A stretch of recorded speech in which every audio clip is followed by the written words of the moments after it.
ټول واړه مې چتونه د خېجولي وو او د ګاونډیانو چغې د ښځو چغې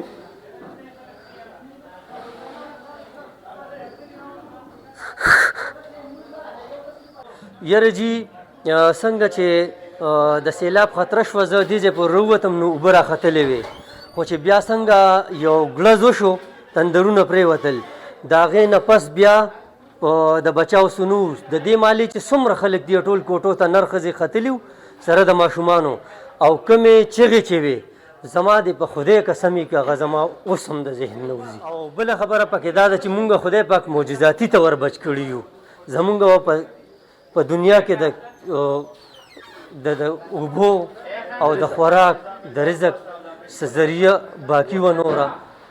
اوبه دانه به مونږ په دې دغه کې بچ یو چې د یو کس زه به درته والله بالله تالله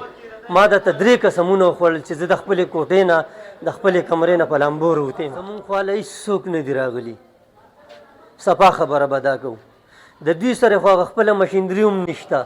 چې په درنو کې تې نیولې ده چې اوس پې زمونږ لارې کوڅې صفا شي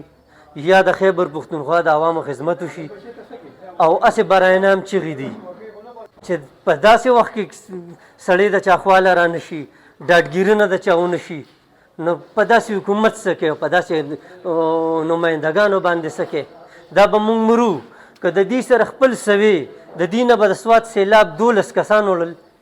د خوراک څښاک مکمل څه نشته ګیس نشته بجلی نشته اوبه نشته زه د تنظیمونو د کارکردګۍ نه بلکل مطمئن نیم اوس البته یو کس راغی چې مونږ کور کور ته څیزونه ورکړه چې بهی دا د پلاني کور دی او هغه هم داسې چې ما پیژندل نور زه د حکومت نه 1% هم نیم مطمئن